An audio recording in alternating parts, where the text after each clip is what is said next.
Convido os irmãos ao texto sagrado de Lucas, capítulo 19. Nós vamos ler a história, que podia bem ser a história de um dos nossos representantes políticos. Vamos falar de pessoas desnecessárias. É o título dessa mensagem. Pessoas desnecessárias.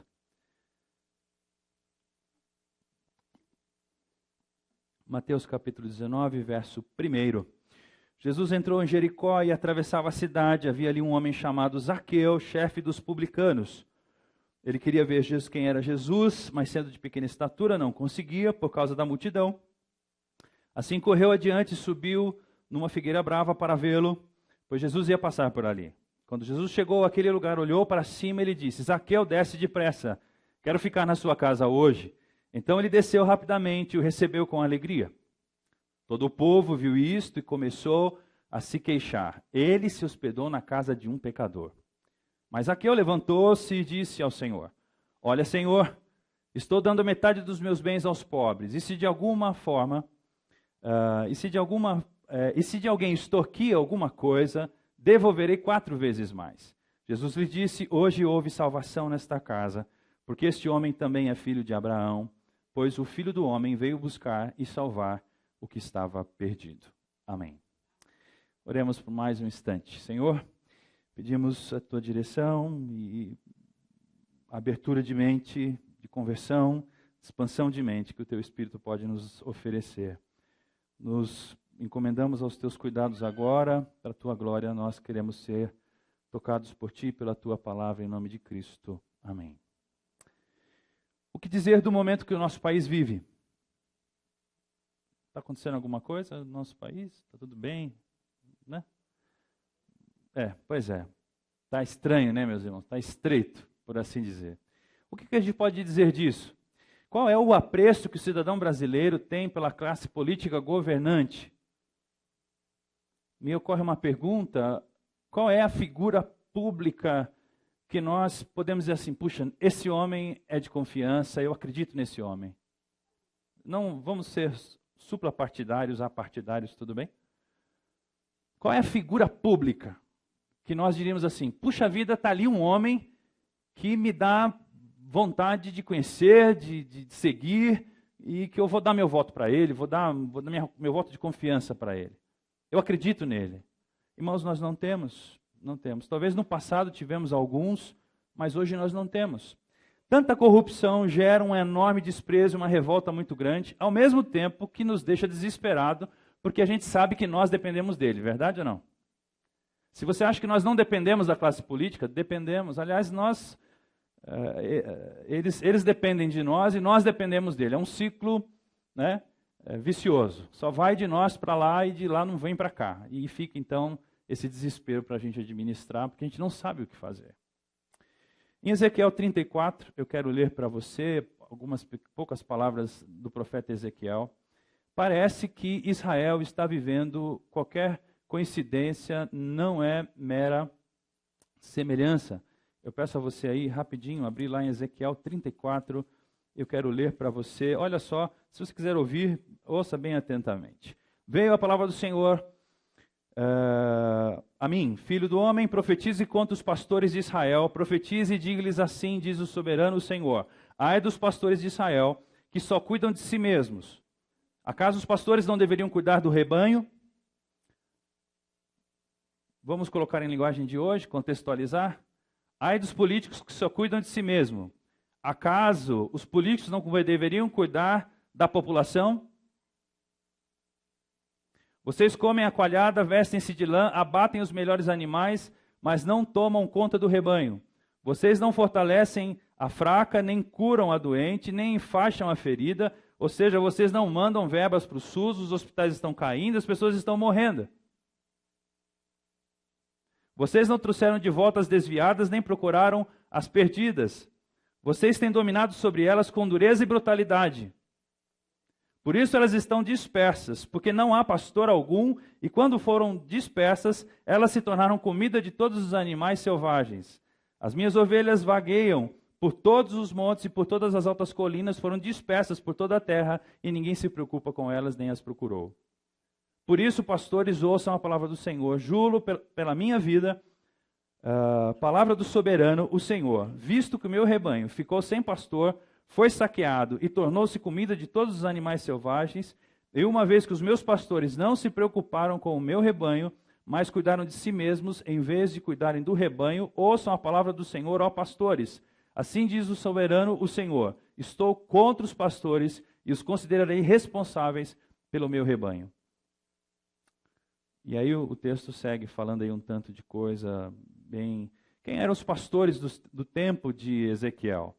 Eram os líderes. No tempo de Ezequiel, os líderes não eram líderes apenas políticos, eles eram líderes políticos comissionados por Deus. Havia uma vocação sacerdotal no trabalho de liderança política do seu povo. Então, eu acho que isso tem muito a ver. Agora, é quase impossível, meus irmãos, a gente observar esses atos de ganância e essa maldade praticada pelos líderes políticos e imaginar que eles são, de alguma forma, necessários ou de algum valor para o povo brasileiro e muito menos para Deus. Eu acho que se dependesse da gente, assim, tem hora que, às vezes eu vejo cada post que eu quero, né? Eu me lembro de um muito claro, assim, o cenário do Congresso, e aí vem uma bomba, assim, né? E pum, explode tudo. E o camarada escreve embaixo assim, sonho de brasileiro. Né? É mais ou menos o que aconteceu no World Trade Center, sabe? Que algum terrorista colocasse uma bomba e pum, matasse todo mundo de uma vez. Não sei não se a gente não falar assim, yes, graças a Deus. Opa, desculpa, senhor. Então, assim, a gente fica olhando esse cenário e fala, meu Deus, como é que eu posso ter algum apreço por esse tipo de gente? Por essa corja, por essa escória do mundo. Como é que eu posso ter algum apreço por isso? Eles são desnecessários à nação. Mas é aqui que a gente se engana. Deus não olha como os homens olham. A história de Jesus com um homem, o encontro de Jesus com um homem desse, um homem corrupto, um homem que era odiado pelo povo, pode mudar a nossa ideia a respeito das pessoas. E agora aqui eu não estou falando mais só sobre as pessoas do meio político. Eu não quero me fixar a isso. Pense nelas, mas pense também em outras pessoas problemáticas, outras pessoas maldosas, outras pessoas que não agregam valor algum à vida, ou à sua vida, ou à vida do seu bairro, à vida da sua vizinhança. Pensa no cara da boca de fumo, pensa no nóia que não sai do seu pé, pensa no parente, pensa nas pessoas problemáticas, que você fala assim, se esse indivíduo morresse, ele era totalmente desnecessário. Vamos pensar nessas pessoas. O verso 1 e 2 descreve quem é Zaqueu. Jesus entrou em Jericó e, atravessando a cidade, havia ali um homem rico chamado Zaqueu, chefe dos publicanos. Então, Zaqueu era rico, era chefe e era publicano. Os publicanos, os irmãos sabem, eram as pessoas que cobravam impostos do povo judeu que estava sob o jugo dos romanos. Ele cobrava imposto dos judeus para entregar aos romanos. Ou seja, ele era uma espécie de fiscal da Receita Federal. Tudo bem? A questão toda era a seguinte: o salário do publicano dependia da arrecadação. Ele era meio que comissionado. Então, quanto mais ele arrecadava, mais rico ele ficava. E como é que ele fazia para arrecadar mais? Aumentava os impostos. Então, além de arrecadar impostos, ele ainda extorquia o povo na arrecadação de impostos. E o Zaqueu era o chefe dessa turma, e o texto diz claramente que ele era um homem rico e chefe dos publicanos. O povo via os publicanos como ladrões, avarentos, sem coração, e os fariseus, os religiosos, se recusavam a chegar perto desses publicanos. É como um pastor sentado ali na roda do pessoal da Lava Jato ali.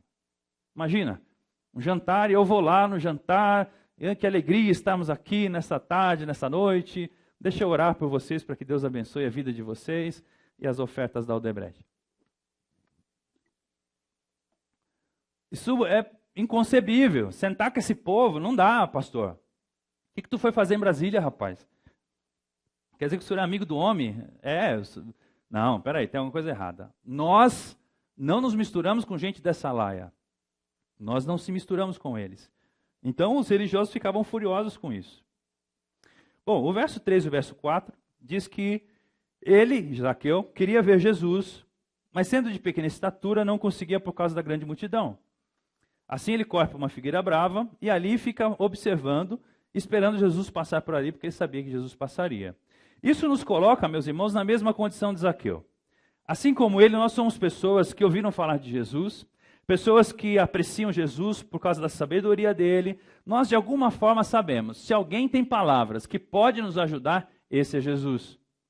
Se alguém tem saídas para a nossa vida, esse é Jesus. Então agora nós somos como Zaqueu. Nós damos um jeito de, quando Jesus passar perto de nós, a gente se aproxime dele. Porque a nossa relação com ele, de alguma forma, vai nos trazer algum benefício, alguma saída, alguma mudança. Veja que interessante,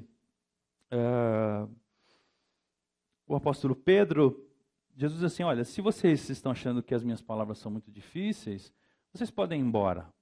E aí o Pedro sim fala, não, Senhor, nós não vamos embora, porque a gente sabe que só tu tens as palavras de vida eterna. O verso 5 e o verso 7 diz que quando Jesus passou por ele, Jesus olha para ele e chama ele pelo nome, Zaqueu, desce depressa. Isso é muito interessante, o texto não diz que Jesus já conhecia Zaqueu. A gente pode subentender que Zaqueu, por ser chefe dos publicanos em Jericó, uma cidade grande, uma cidade populosa, uma cidade conhecida, Jesus poderia saber quem era Zaqueu, mas também podemos entender que Jesus olhou e falou, quem é aquele baixinho pendurado? E, por ser Deus, sabia que o nome dele era Zaqueu. A questão toda não é se Jesus sabia quem era o Zaqueu anteriormente, ou se, por ser Deus, Jesus já sabia quem era o Zaqueu. A questão é, como é que Jesus chama Zaqueu pelo nome? Porque quando alguém chama você pelo nome, isso diz que essa pessoa é íntima de você. Vanessa, fique em pé, por favor. Obrigado, querida magrela. Viu? Ninguém mais ficou em pé. E você fala assim, nossa, o pastor tem intimidade com a Vanessa. Quando Jesus olha para ele, diz assim, Zaqueu, desce depressa. E não é, já dá uma ordem. As pessoas vão fazer, opa, peraí, como é que ele destaca do meio de tanta gente um homem? Eu queria lembrar você que com Deus é sempre assim. Com Deus a nossa relação nunca é coletiva. Com Deus a nossa relação sempre é individual. Quando Deus falou conosco, ele não disse, você é da família da fulana aí, vem cá. Neta da irmã ciclana, por favor, você pode vir aqui à frente? Não. Ele sabe quem é você. Ele diz o seu nome. Isso é muito relevante. Jesus se envolve numa relação íntima com ele, porque diz assim, desce depressa que eu quero ficar na sua casa. Toda vez, meus irmãos, que você ler o texto sagrado, especialmente o Novo Testamento, e que você ver uma narrativa que diz que alguém comeu na casa de alguém, saiba, isso é uma relação íntima. Como é ainda nos dias de hoje em nossa cultura. Por exemplo, se o Bruno e a Alessandra, que são novos aqui na igreja, forem convidados para ir lá na minha casa jantar, minha mulher vai ficar desesperada e vocês vão dizer assim, nossa, o pastor nos chamou para jantar na casa dele. O que eu estou querendo com isso? Que os irmãos conheçam a minha história. E o que nós queremos com isso? Conhecer as histórias dos irmãos. Quando alguém é chamado para a sua casa, é sinal de que você quer o quê? Distância dele? É sinal de que você quer intimidade com ele. Jesus então diz, eu quero ir na sua casa. Aí, meus irmãos, a coisa ficou feia. O verso 7 diz que todo o povo viu isso e começou a se queixar. Ele se hospedou na casa de um pecador. Veja como é interessante isso. A maioria de nós não consegue imaginar. Quando uma pessoa boa se aproxima de uma pessoa de má fama, uma pessoa ruim, isso é para o bem da pessoa ruim. Não, a gente sempre acha que o ruim vai influenciar o bom. E não o bom vai influenciar o ruim. E foi na casa de Zaqueu, vai receber uma por fora. E Jesus deve estar ganhando alguns trocos. Ele vai cair na do Zaqueu, ele vai se enrolar. A gente nunca imagina que quando a gente se aproxima de uma pessoa ruim, uma pessoa problemática, uma pessoa desnecessária aos nossos olhos, a gente vai influenciar ela positivamente. Via de regra, a gente não imagina isso. Eu tenho duas perguntas diagnósticas para você. Primeira, o que você sente quando se encontra com uma pessoa problema como Zaqueu? Não vamos nos colocar um patamar acima e vamos falar dos réis mortais. Tudo bem, não é o caso de nós nos sentirmos religiosos fariseus. Senhor, eu não sou como os políticos de Brasília. Não, não é esse caso. É um pouco bem mais humilde. Nós estamos no mesmo patamar que eles. Mas a minha pergunta é, quando você conhece uma pessoa disfuncional, codependente, e essa pessoa problemática, e ela se relaciona com um dá problema, se relaciona com um dá problema, já está no terceiro casamento, já está na quinta igreja, já deixou as casas dos pais, já voltou para a casa dos pais, e você fala, essa pessoa é problema. O que você faz?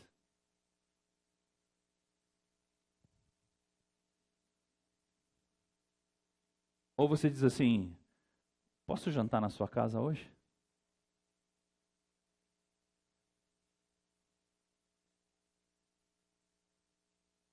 É só para a gente pensar. A segunda pergunta diagnóstica. Você acredita de verdade que pessoas problemáticas podem mudar quando encontram Jesus? Tá, então, já que você chacoalhou a cabeça, eu vou fazer outra pergunta. Você acredita de verdade que Deus pode usar você para revelar Jesus a pessoas problemáticas e aí as pessoas problemáticas podem mudar? Porque se Deus vai se revelar a essas pessoas, não vai se revelar por outro meio a não ser pelo seu corpo, tá certo? E quem é o corpo de Cristo? É isso aí. Eu estava pensando aqui enquanto a Júcia falava sobre dependência emocional. Você imagina o que é ser pastor, assim, ou líder, ou qualquer coisa nessa área? É um negócio muito complicado. Porque toda neurose coletiva vem para cima de você. E você fica cheio de neurose também. Porque você também se alimenta disso, né?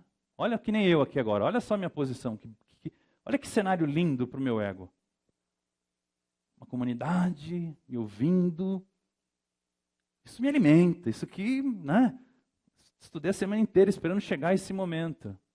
Isso que pode ser para mim, muito bem, uma afirmação, né? Uma coisa para sustentar o meu ego. E quando as pessoas começam a falar mal do pastor? E quando as pessoas começam, né? Usam você, no dia seguinte corta você da lista telefônica, não ligam mais, te deixam no vácuo. Ai, meu Deus do céu, agora, irmão, como é que eu vou viver assim, né? Quando a igreja pede para você sair? Pastor, muito obrigado, mas a gente gostaria de ter um outro pastor, o senhor já não... Meu Deus, e agora? O que eu faço? É interessante isso, né? Veja agora o verso 8, o verso 9. Há uma mudança de vida e de identidade aqui. Subentende-se que a noite passou, o Zaqueu jantou com Jesus, esse aqui é o dia seguinte. Veja aí, verso 8 e verso 9. Mas Zaqueu levantou-se e disse ao Senhor, olha, Senhor, estou dando a metade dos meus bens ao pobre, e se de alguém extorquir alguma coisa, devolverei 4 vezes mais. Nossa, Jesus lhe disse, hoje houve salvação nessa casa, porque esse homem também é filho de Abraão. Houve transformação, porque eu estou dando metade dos meus bens aos pobres. Em outras palavras, eu entendi que arrecadar dinheiro, amar o dinheiro sobre todas as coisas não faz sentido. O dinheiro não é uma coisa que vai me suprir. Então eu vou dividir esse dinheiro. A solidariedade faz sentido, o amor faz sentido. O Zaqueu entendeu. De um indivíduo egoísta, de um indivíduo centrado em si mesmo, de um indivíduo, como é que fala quando a pessoa gosta muito de dinheiro? Mercenário, um indivíduo, né, que queria só para si. Agora ele fala, não, eu vou dividir com os pobres. Eu vou dar a metade do que eu tenho àqueles que precisam mais. Houve uma transformação aqui. Outra coisa que aconteceu é que houve um arrependimento. Se de alguém extorquir alguma coisa, devolverei 4 vezes mais. Ele estava arrependido. Espera aí. Eu sei que eu posso ter extorquido as pessoas. Então, não vou esperar a Lava Jato bater na minha porta e me levar para a cadeia para reconhecer que eu extorqui. Eu me comprometo contigo, Senhor. Aquelas pessoas que eu explorei, eu vou devolver a elas o valor extorquido 4 vezes mais. O que isso mostra, meus irmãos? Que ele se arrependeu do tipo de vida que ele levava. E aí, Jesus vai dizer, no verso 9, houve salvação nesta casa. Por que houve salvação nessa casa? Porque o grande sinal de salvação são essas mudanças de valores.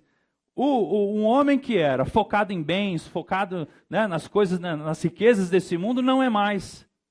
Um homem focado em si mesmo não está mais focado em si mesmo, está focado no outro.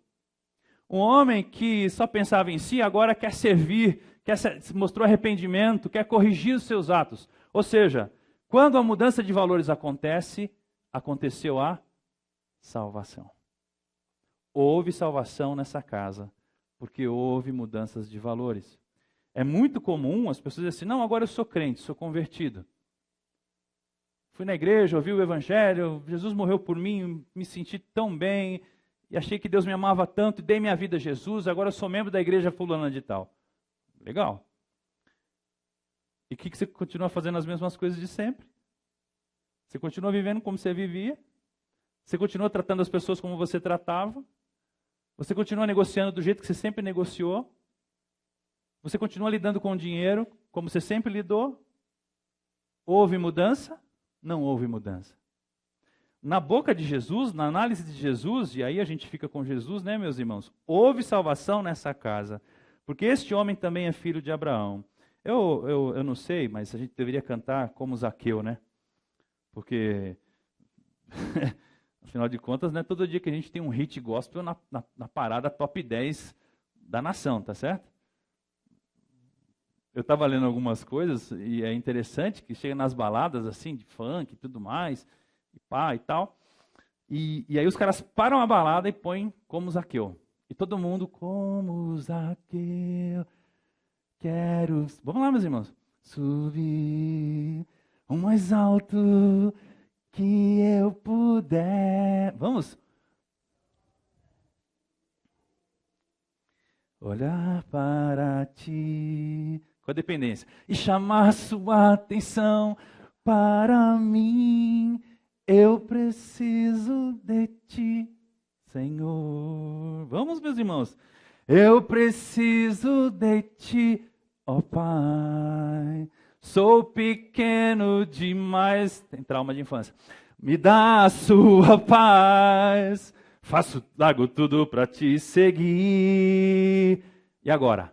Entra na minha casa, entra na minha vida, mexe com minha estrutura, sara todas as feridas, me ensina a ter santidade.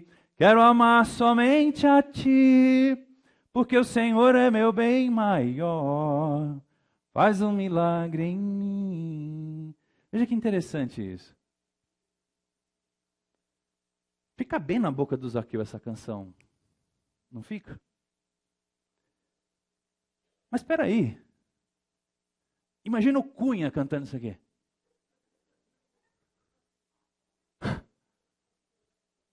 E você sabe que o Cunha é evangélico, né?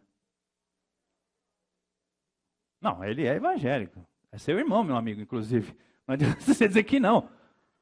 E se ele for para o céu, tu vai conviver com ele. Né? Me ensina a ter honestidade. Né? Essa é a versão Cunha, né? Percebe isso? O que eu queria chamar a sua atenção, e eu queria chamar a sua atenção, porque Deus chamou a minha atenção, antes de mais nada, é que nós não podemos olhar para pessoas problemáticas e não acreditar que Deus as ama.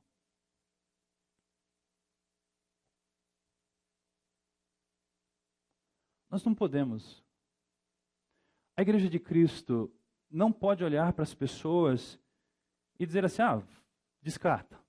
Não tem moral, não chega nos nossos padrões, não supre as nossas expectativas mínimas de servo do reino de Deus.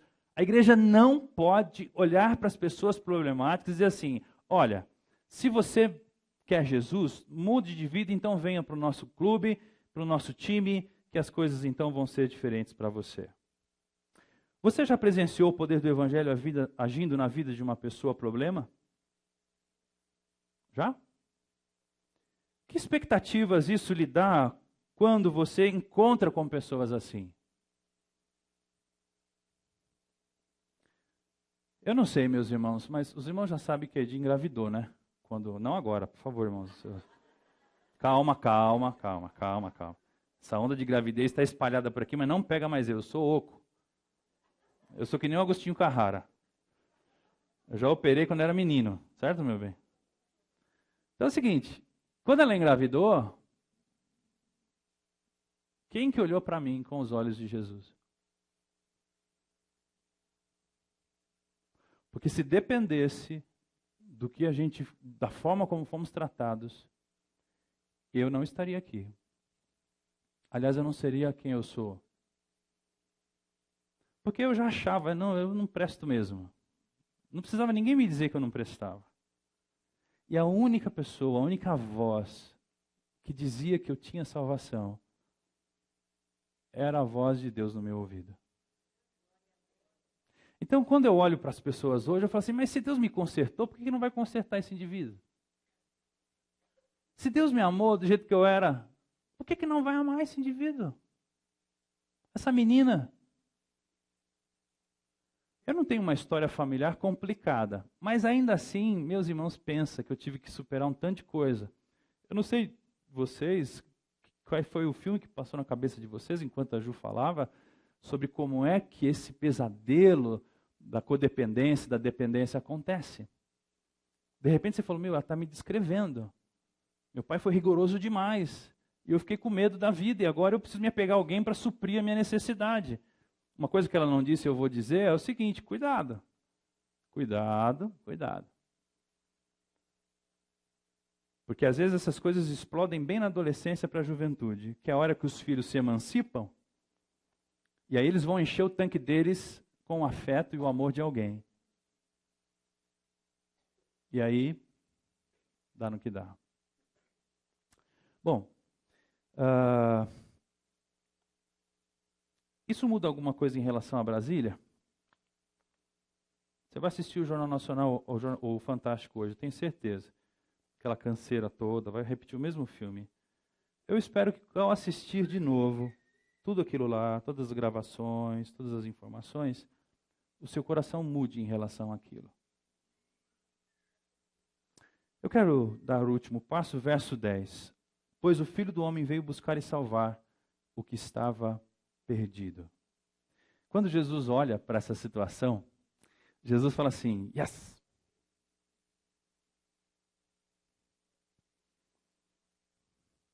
O que eu vim fazer nesse mundo, eu estou fazendo. Yes!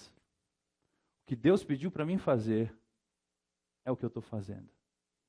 Buscar e salvar quem está perdido. Jesus nos lembra dizendo assim, pois Deus enviou seu Filho ao mundo, não para condenar o mundo, mas para que o mundo fosse salvo por meio dele. Jesus também nos diz, se alguém ouve as minhas palavras e não as guarda, eu não o julgo, pois não vim para julgar o mundo, mas para salvá-lo. Às vezes a gente apresenta um Jesus juiz, um Deus sentenciador. Se você não fizer isso, Deus não amará você. Jesus está dizendo assim, opa, peraí. O meu foco de missão não é condenar, é salvar. Eu não olho para as pessoas para achar os defeitos delas, para condená-las. Eu olho para as pessoas para achar o defeito delas e salvá-las. É muito diferente. Eu postei no Facebook dia 24 de setembro de 2015. Abre aspas. Quando eu era menino, achava que a igreja que acolhesse as pessoas como elas são, era uma igreja fraca, sem doutrina e condescendente com o erro. Hoje, acredito que uma igreja fraca, sem doutrina e condescendente é aquela que não consegue acolher e conviver com pecadores sem impor-lhes mudança. Daqui a algum tempo, os irmãos vão vir e falar assim, lá na Memorial agora pode tudo. O povo lá, tem gente que não é casado, tem gente que descasou, tem gente que casou de novo, tem gente que que fuma, porque aqui tem gente que fuma, não sei se vocês sabem. Pessoal que, não baseado, mas cigarro tem. É claro que tem. Todo domingo eu vou abraçar o irmão faz assim, bom dia pastor. Calma meu irmão, eu já sei que você fuma, seu bigode está amarelado. E você não fuma pouco, cara. Mas me dá um beijo, pelo amor de Deus, aqui você é bem-vindo.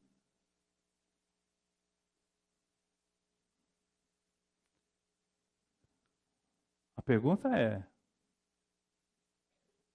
está certo ou está errado? Meus irmãos, a gente não precisa impor mudanças sobre as pessoas.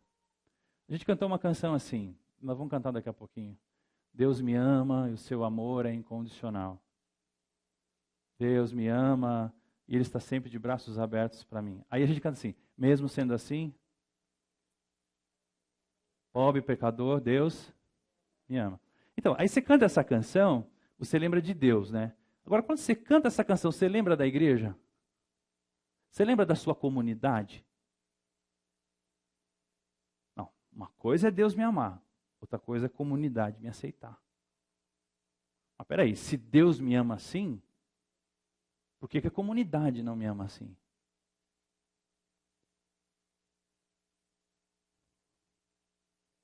E aí a gente prefere ser crente sozinho, né?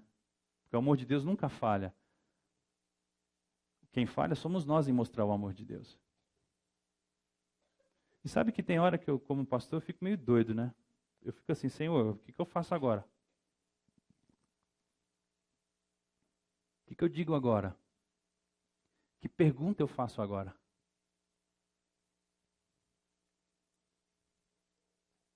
Eu queria terminar, convidar os músicos aqui à frente, vamos cantar essa canção Deus me ama.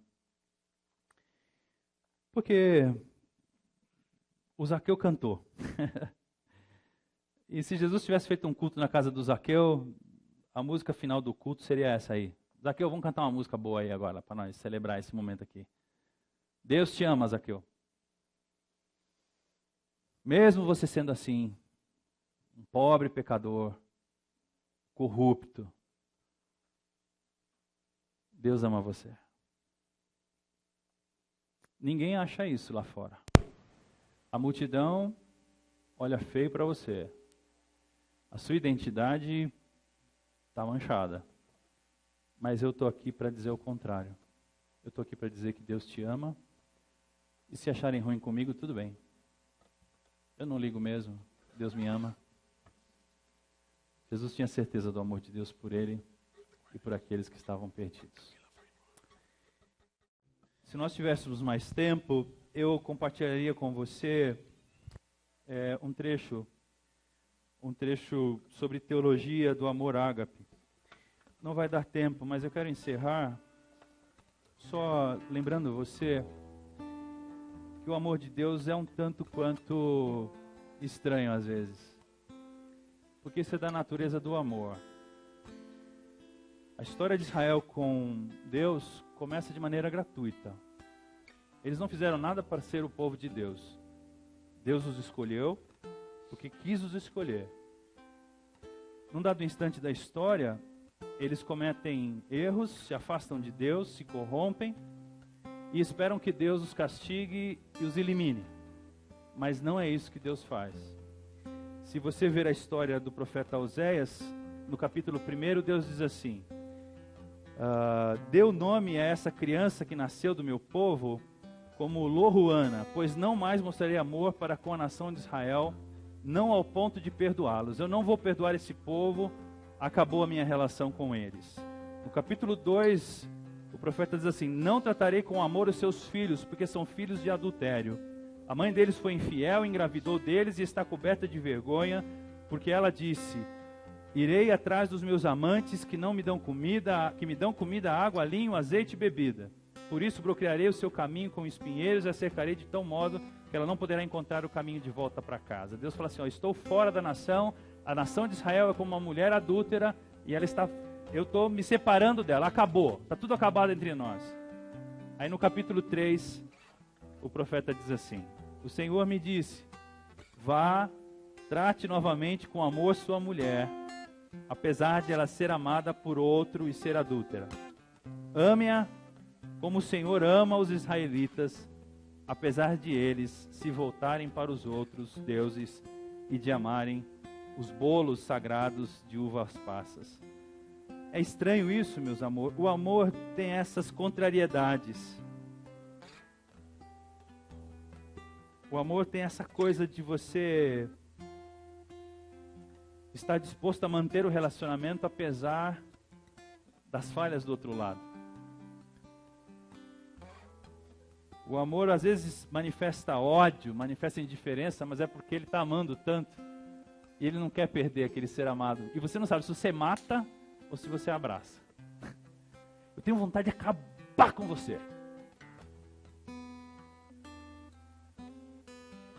E aí você olha nos olhos e fala assim, é porque eu amo você.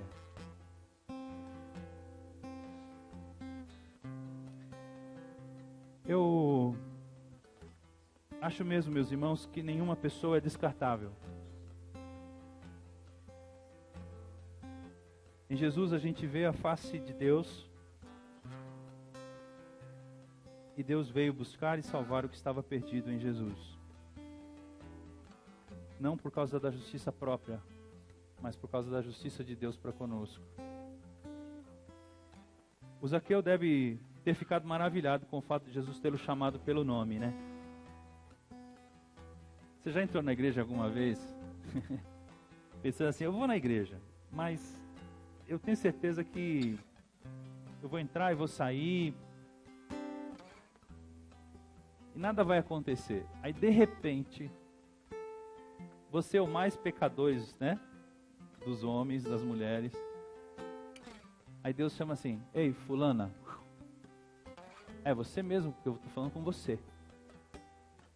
Fulano, e chama você pelo nome. E quando tu pensa assim, não é possível que Deus me chamou pelo nome. É possível. Porque Jesus contou a história de um pecador, um publicano que entra para orar e diz assim, eu não tenho nem coragem de olhar para Deus. E um outro que entrou na igreja dizendo assim, não, eu posso olhar para Deus porque eu tenho feito a coisa certa na vida. E aí Jesus pergunta, qual dos dois você acha que Deus falou com ele e se agradou da vida dele? As histórias do Evangelho mostram que Deus se importa com os pecadores. Por isso ninguém é caso perdido para Deus. E eu queria lembrar você que Jesus nos fez um alerta muito claro. Escuta isso. Digo-lhes a verdade, os publicanos e as prostitutas estão entrando antes de vocês no reino de Deus. O alerta de Jesus não está dizendo que ser publicano e ser prostituta te leva para o reino de Deus. Ele está dizendo que ser publicano e prostituta faz com que você reconheça a necessidade de Deus mais do que para nós religiosos, que achamos que pagamos o preço de irmos até Deus. Que Deus abençoe você. Não se sinta desnecessário. Você é necessário. Muito necessário para Deus. Deus ama você. Tem uma frase de carro que eu odeio. Dá vontade de bater na traseira do carro que carrega essa frase. Só para depois eu falar assim, tu é crente com essa frase aí no para-brisa? Sou. Então, por favor, tire essa frase, faz favor. Sabe qual é a frase? Deus sem você é Deus. Você sem Deus é? É? Nada. Vocês concordam com essa teologia? Porque se você falar que concorda, a frase do seu carro vai ter que ficar assim. Porque Deus amou o nada de tal maneira que deu seu filho pelo nada, para que todos os nadas pudessem ser salvos. Como assim nada? Deus sem você é Deus. Você sem Deus continua sendo alvo do amor de Deus. Quando o filho pródigo foi embora, o pai ficou em casa, chorando, esperando ele voltar. Eu não vim para condenar o mundo. Eu vim para salvá-lo. Vamos orar? Deus, sabemos que o Senhor nos ama, mas às vezes esquecemos disso diante da maldade, da injustiça e do pecado de outros. Senhor, não responderemos por ninguém a não ser pelo nosso próprio coração, pela nossa própria vida. Senhor, Tu não nos deste o direito nem a função de julgar pessoas e dizer se elas merecem ou não merecem a Tua graça. O Senhor nos chamou para a missão de Jesus. Eu vim para buscar aqueles que estavam perdidos. E por isso nós oramos, ó Deus, te pedindo essa consciência para nós e para outros. Dai-nos um olhar que veja as pessoas e queiram se aproximar delas, como o Senhor fez com Zaqueu, a fim de que elas te conheçam e a fim de que haja salvação em suas casas. Essa é a nossa oração, Pai, com gratidão por nós e intercedendo pelo nosso país, pela nossa nação e por aqueles que estão ao nosso redor. Em nome de Cristo nós oramos. Amém e amém.